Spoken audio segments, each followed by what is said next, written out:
And welcome everyone to day number 10 of our spring summer meet, Tuesday, June the 8th. Very happy to be with you guys here for what is a pretty darn good card. Very excited about tonight's program here at Grants Pass Downs. 8 races, some good full fields, a great late pick 4, and the jackpot pick 5 races, of course, in good field sizes, competitive, I think, and should be a really, really fun night for racing. Weather is supposed to be a little bit more mild. I think high 60s in the forecast.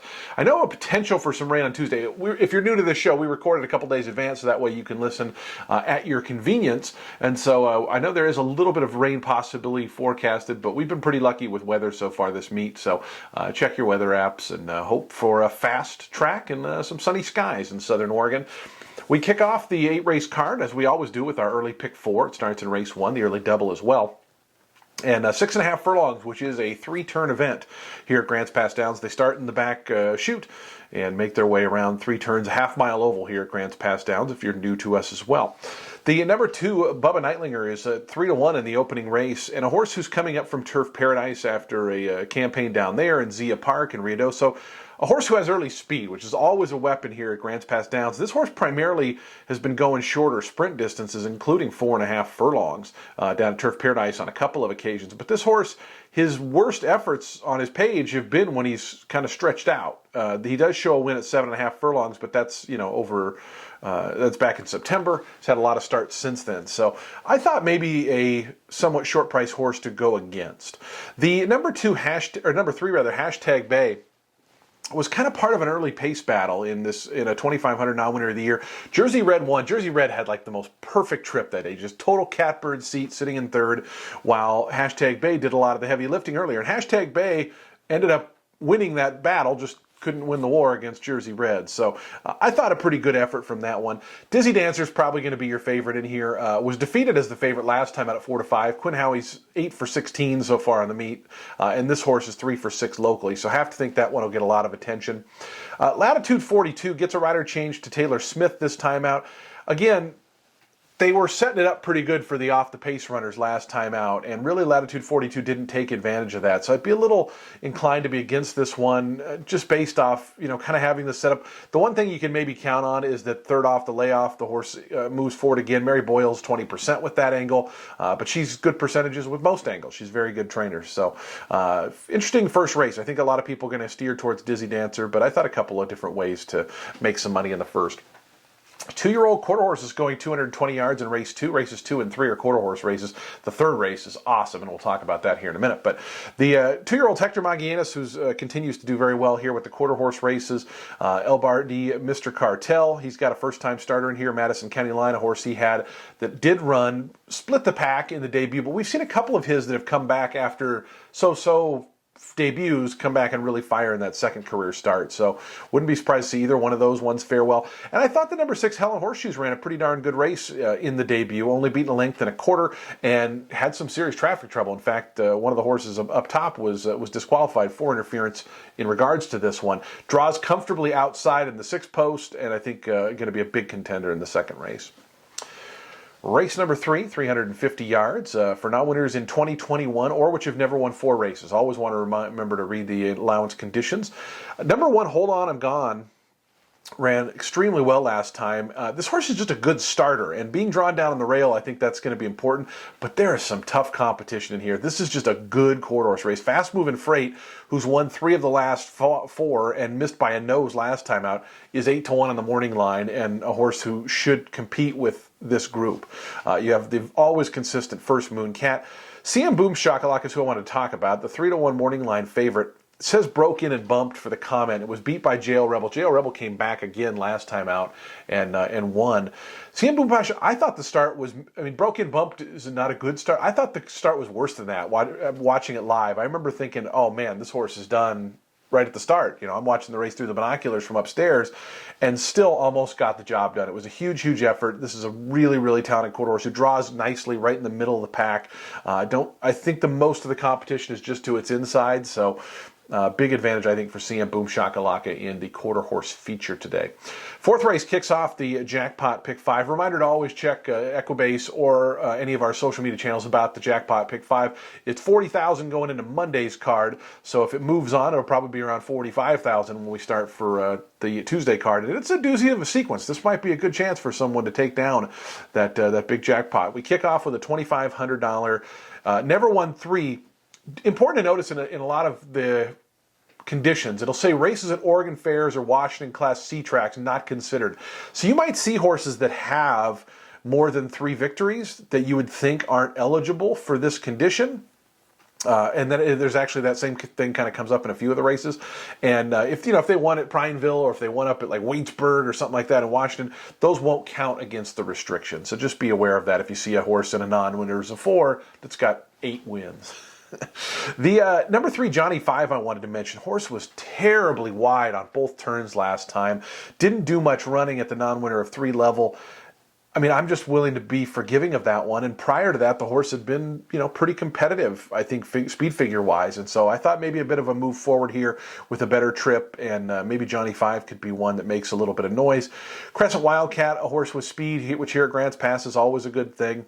The number 7 Vic's Hero, I think, is going to be the favorite. But this one was on the rail last time. And that run into the first turn, they were kind of battling. And the minute they got into the first turn, this one cut the corner and took advantage of that. Draws outside this time, and I thought maybe a chance to beat this one. If the horse is able to clear off and win, might just be the best horse. But, I don't want to come on here and give you guys favorites. So we want to try to, make cases against the favorites when we can. I thought maybe one to try and beat in the 4th race.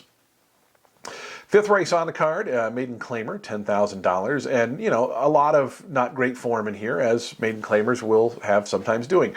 The 4 Bluegrass Run for Suzanne Stater, new barn here at Grants Pass Downs this year, and was here last year, I should say. So, but the start last year was, I thought, pretty encouraging. It kind of just made a nice move. You see, San Juan Storm finished ahead of this one, but San Juan, that was last year. San Juan Storm has subsequently had a couple of not great efforts this year, so it was running against maybe a better version of San Juan Storm. I just thought, in races where you get a lot of horses that there's just no form, or horses who have been maidens for a long time, you're kind of trying to look for someone with less experience that has an excuse and a reason to improve. Another horse like that is the 7 Red's Autumn Leaf, who I think will take more money than 6-1. Didn't do much running in the debut, but Billy Christian is doing very well. He's 33% on the meet. He's 28% for the year. Gets our leading rider, Jory Scriver. And again, the horse has only had 1 start, so I think that people are going to be forgiving, see the connections, and are going to go to the window on Red's Autumn Leaf, who I think will take some money here. But it's a full field, and their money has to be distributed around. The 9 Kitty Creed, I thought, made a very promising debut last time out for Jorge Rosales. Showed speed and was close up before fading late, and the runner-up came back to win. Ciccolina, who is in this race. Where is Ciccolina? There's not Ciccolina not in this race? Yeah, she is. She's number 8. She ran second behind Cal's Girl. Cal's Girl is in later. Cal's Girl was also in that Kitty Creed race. Cal's Girl won by like 10 a little while ago, and so it was maybe a decent addition of a maiden 20,000. So I thought Kitty Creed a very, very interesting horse as well in the 5th race. 6th race on the card. There is a lot of speed in this race. 5 furlong races, you kind of figure that, but 2 complete need to lead types returning from layoffs, Crazy Al and IntelliCrypt, both very fast early on. Both haven't been seen since last meet at Grants Pass Downs last fall. So you've got to think they're going to be sending from the rail. Sequoia Sunset likes to be close up. Toward the outside, Cape's Hot Rocket likes to be close up. Whenever there's 4 or 5 speed horses in these 5 furlong races, those outside horses are at a big disadvantage. Unless they can truly clear or drop in, they just end up getting caught wide, and it becomes a very not fun trip for them. I was looking for someone who might just be off the pace, and I thought Working, first start of the year, was off a little bit slow after settling, and then made up a nice rally to finish 3rd behind Sequoia Sunset and others. Always tough to close from 5 furlong races, but if they really go at it, I thought Working was maybe a decent alternative to try to pick things up. Because sometimes those pace battles, they don't materialize. Maybe the fresh horses don't fire. Maybe Cape's Hot Rocket clears. You just never know. But that's why you got to get your best price and for the chances. The Oregon Caves Handicap is our feature on the Tuesday card, 3-year-olds and upward. And be at 6 furlongs, which is, again, we extended the chute down at here at Grants Pass Downs, so it's a full quarter mile to the finish line and then a full lap.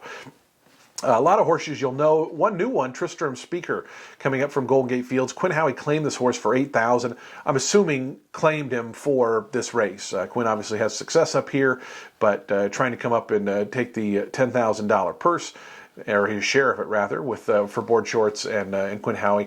Horse has speed, makes a lot of sense. The Golden Gate shippers are always tough here, but there is a fair bit of other speed in here. You have El Alto Hombre, who's coming into this race in awesome form for trainer Liz Kowalski. A perfect 2 for 2 this season. Won the Caveman Stakes and then an open allowance last week against a number of these same rivals. You have last year's Grants Pass Mile winner Pulpit's Power in here, who came back to win last time out for optional $8,000. And Pure Pursuit on the outside for Nick Lowe, who a speed horse who hasn't been winning but has steadily been hitting the board and knocking on the door. Might just be a matter of getting the right trip for that one. Do Salute, speed to the outside. I think that does not bode well for that one, trying to get the lead with a lot of other speed to the inside. And we should mention Golden Cowboy, who has been third and second behind El Alto Hombre in the last couple. Another one who likes to come running late. He made kind of a weird early move in the Caveman, but last time out, I thought made a nice gaining move. And again, another horse I think makes a lot of sense to include in your exotic wagers. The 8th race on the card, 5 furlongs. And again, watch that condition for races at the Oregon Fairs or Washington class not considered, because this is a non-winner of 2 lifetime. I mentioned Cal's Girl earlier, and Cal's Girl's 8 to 5. Cal's Girl almost broke the maiden first time out this year. Got caught right in the last jump by Sizzling Grace. Last time, just completely blew the doors off of Maiden Field. Now, the speed figure makes Cal's Girl look really, really tough. I use Brisnet past performances, got a 74 Brisnet number, but there's other speed in here. Her Royal Duchess has got some speed, likes to, and is drawn inside of Cal's Girl. So, you know, if she can get to the corner first, maybe that changes things up and it makes Cal's Girl somewhat beatable. Love ULC is another horse who likes to be forwardly placed. But sometimes you see these horses like Cal's Girl, they break that maiden, the light bulb goes on, and they're like, this is what I'm supposed to do. I just can't imagine the trip being as easy this time for Cal's Girl.